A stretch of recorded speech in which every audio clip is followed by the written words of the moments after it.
Hey everyone, Shane here with etrailer.com. Today I have a 2017 Ford C-Max and I'm going to walk through how to install Roadmasters Diode Wiring Kit. Diode Wiring Kit is going to be more of a permanent install, and what it does is it allows the motorhome to transfer light signals back to your towed vehicle so that you're legal and safe, whether it's braking, turning, or driving at night. Once this is installed, the only thing you're going to have to do is connect the umbilical cord from the front of the vehicle to the back of the motorhome. It's going to be completely hidden. Diodes are going to mount behind each taillight. They're going to connect the factory wiring. Now, what the diodes do is they protect the factory wiring on the vehicle from backfeed. If there's a short between where the diodes hook into your factory wiring and where they come out of the motorhome, the diodes are going to stop that short from getting to your factory wiring and causing more damage. Now, as far as some of the other kits that are available, for instance, bulb and socket. Bulb and socket is going to require a hole to be drilled in the taillight, which is not my favorite thing to do. Other one would be magnetic. Magnetic lights are easy because all you do is set them in place, but you have a bunch of wire hanging off your vehicle. Then you got to find somewhere to store all that when you're not using them. So, in my opinion, I really like the diode kits. Once they're installed, you don't have anything to do, again, other than hooking up your umbilical cord to the front of your vehicle and back of your motorhome. As far as the installation process is very simple and straightforward. You simply run your wire from the front of the vehicle back behind each taillight, connect your diodes, hook up your 6-pole plug on the front, and you're basically done. Now that we've gone over some features, let's walk through how to get it installed. To start our installation, we're going to come under our hood. Where our fascia comes inside, we're going to have 4 push pin fasteners. We're going to remove those 4. All we're going to do is pry up on the center and then pop out the base.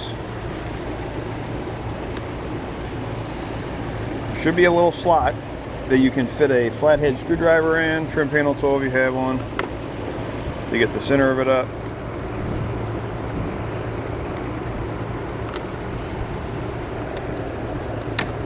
Next, we're going to take a T27 Torx bit.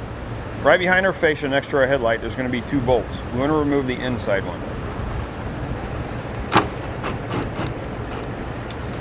We'll have one of these on each side. Next, in each wheel well, T27 Torx bit, we're going to remove this bolt here. You're going to have one right here. And then right up top, going from our fascia to our fender, there's a push pin fastener that needs to be removed. We need to do this on both sides.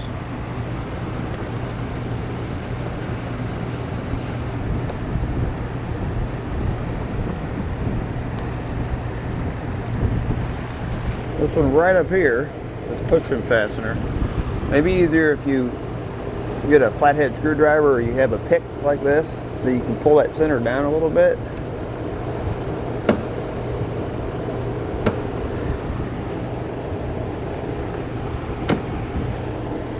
Next, we're going to come underneath the bottom edge of our fascia right here. We're going to have 6 push pin fasteners we need to remove.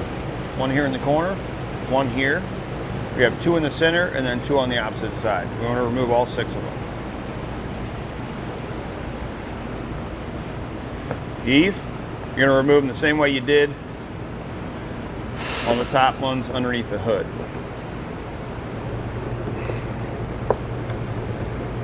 What I like to do is, before I start pulling my fascia off, is where our front fascia meets our fender, is take some painter's tape and cover those 2 edges so that when we are putting it back on or while we're taking it off, if these 2 pieces hit each other, we don't take a chance of chipping any paint.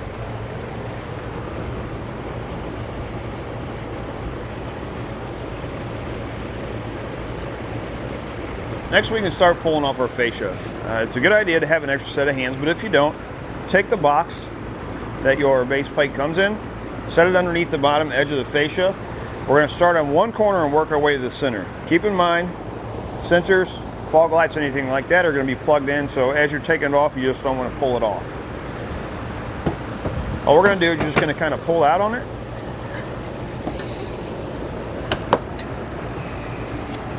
You have a couple of clips in here that may not want to release, and it's hard to get your hand in there.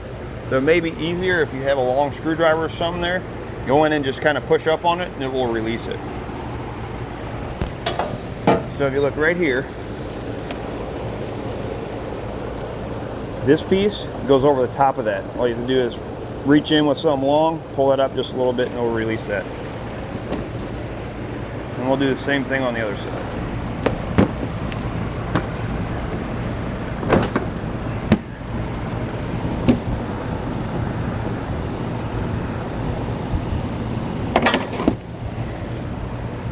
On our driver's side, we're going to have a large plug here. We need to disconnect that.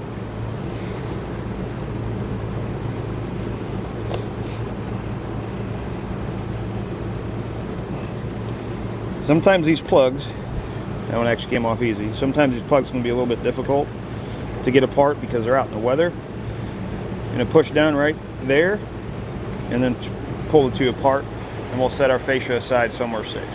You can run your wire from the front to the back or the back to the front. I find that it's easier to run it from the front to the back and then split your wires to each tail light. How I did it is I taped some extra here on the front, ran it underneath this panel. There's a hole right on the back side of it. There's a bolt here and a bolt here. If you take those two bolts out, that'll give you enough room to get back in here. I ran it here underneath this panel around my frame rail because I want to stay away from my engine side here. Right up here, you have your brake line. You can see it. I went over the top of that, stay away from my CD joints or axles. Went around my frame rail here. This panel, there's a bolt right here. I ran it up above that and then came down to here. Once you get here, you can take this cardboard panel and kind of pull down the edge of it, or you can take these out with a Phillips screwdriver, pull on the edge of it and tuck your line in all the way down to this end. There's another panel here. Took it, just fed my wire in, and it came out the back side here. Once you get to the back side, you have a hard line here, went over the top of it, over top of this brace, over top of my rear axle. You have a hole in the frame rail here and one on the outside. I fed it into that hole and out of this one. Otherwise my line would have been coming straight across here. This is going to keep it up. Brought it over, zip tied it here. Pull your white wire loose because we're going to tap that right to the frame rail. Then what you're going to do is you're going to split all your wires apart to this point. Your green wire, we can route it across over to the passenger side. How I did it was you have your bumper beam here, right in the center, and you have one over there. I just went over the top all of it to right here, and we're just going to leave that hang. We're going to cut our white wire here. This is going to be our ground. We're going to hold on to this white wire, just this extra, just in case we need it later. We're going to strip back the end. We're going to add on the ring terminal, comes in the kit.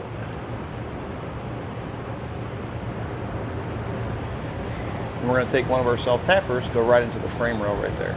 It doesn't really matter where you put it, as long as you're on a metal surface. And if you really wanted to, you could run your white wire up with the brown and yellow wire and put it in the body of the vehicle up behind the tail light. I find it sometimes easier to do it this way.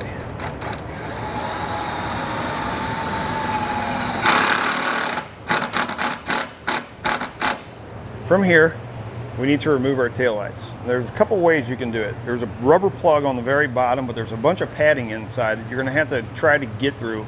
Not a whole lot of space there. We're going to remove the taillights, and on the inside there's a panel. It's going to look like this. You pop it off, take a flashlight and look back there. You're going to have two nuts that are going to look like this. Twist those off, and you're going to pull straight back. Right in this corner, there's another pin that goes in. You put a trim panel tool right in this edge and just kind of work it out. Eventually that will pop out. And then we can disconnect our wiring to our taillight. And we'll set our light aside. So what I'm going to do is, because this plug actually lives inside there, but this hole's big enough, I'm going to bring my wires up I'm going to run them through the hole, and my diodes are actually going to mount inside. Next, we're going to take a pull wire. I'm going to use an airline tube. Really use anything, wire hanger if you have one. Anything that you can get drop down to where it'll come out the bottom side. You want to make sure there's a bracket right here that goes into the body. Make sure you're going to the outside, because if you come to the inside, your wires are going to cross right where your taillight attachment point is there, and we don't want to damage the wires. Now I'm just going to take my wires, my yellow and brown wire, and tape it to my pull wire, and then I can pull them back up.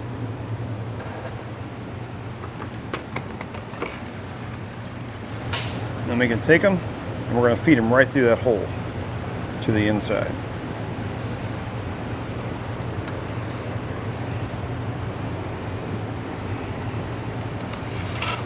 Now our brake and turn signals are separate on this vehicle, so what we need to find is we need to find the brake signal, because the wiring that we just ran are combined.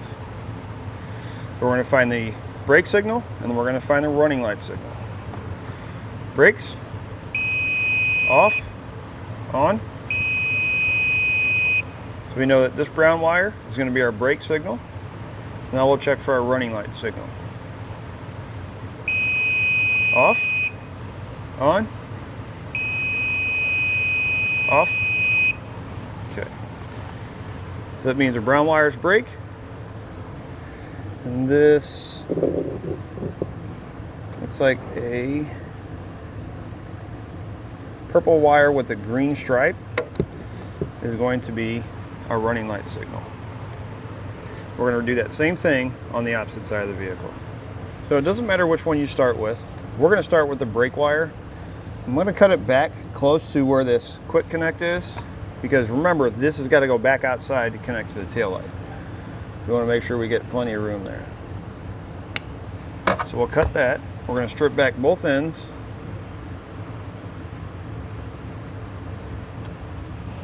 We're going to add on a blue spade connector.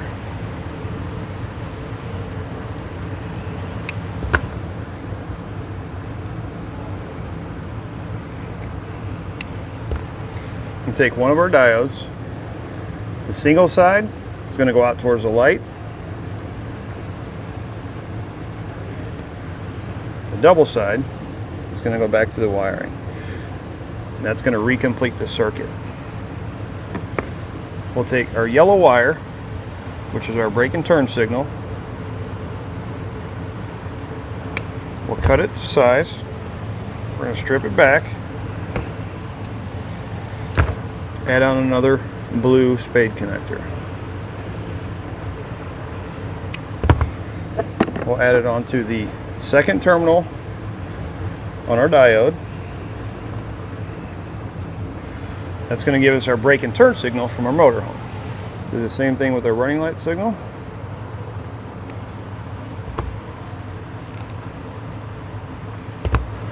We'll do the same thing with this end, with the exception that our running light wire coming from our diode kit is going to be just a little bit different.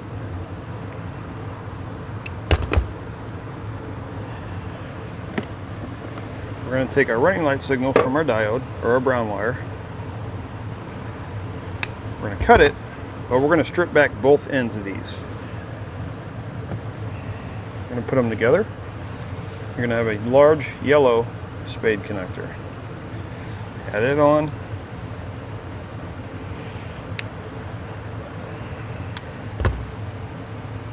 We'll do the same thing with our diode here. Single side goes towards the light.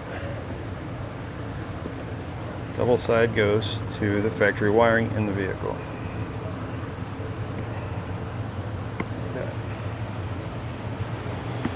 We're going to take this brown wire, this extra, and we're going to run it back out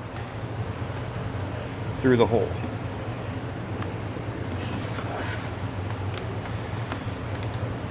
This brown wire is going to get routed back down, and it's going to follow the green wire over to give us our running light signal on the other side. Before we get our diodes mounted inside, and we may end up just zip tying them to some factory wiring in there, we just don't want them bouncing around. We're going to go ahead and connect our tail light, get it slid back into place, and see how much room we got.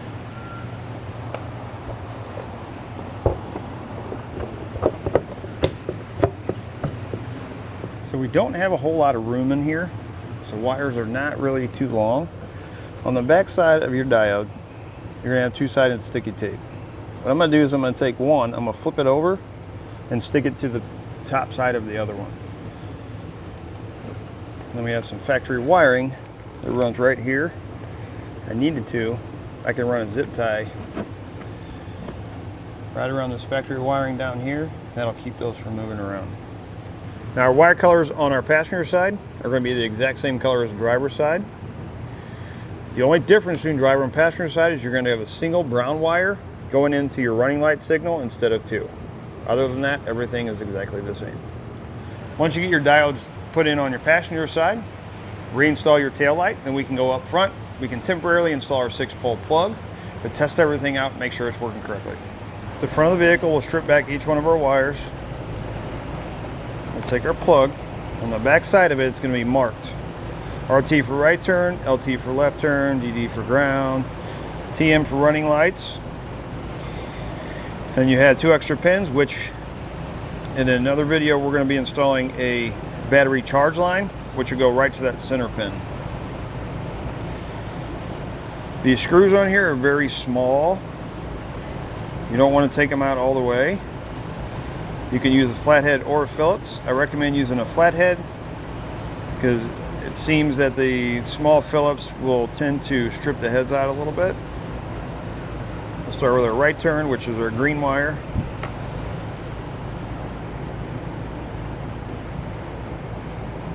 As I mentioned before, we're just temporarily installing this so we can test it. When you go to install it, once your fascia is installed, and you go to put this back on, this will get mounted here. You want to make sure this boot goes on or you send your wires through it before you connect them. And this boot will slide right over the top of it. Run some electrical tape around there, wire loom on here, and fill in between these connections with some silicone. Because if this gets any moisture, what happens is they will cross-feed and you will get a short. So for now, we're just going to leave it hang like this. We'll connect our cable to it and test everything out in the back. Now we're going to test out our lights using an alternate power source. This is going to simulate being hooked up to your RV. Tail lights, left turn, brake lights, right turn. Once you've tested it out, you know it's working correctly. Install any other components you may be installing. Reinstall your fascia in reverse order from the way you took it off. So that way you only have to trim around it once and you're ready to go. It's going to do it for a look at installation on Roadmasters Diode Wiring Kit on 2017 Ford C-Max.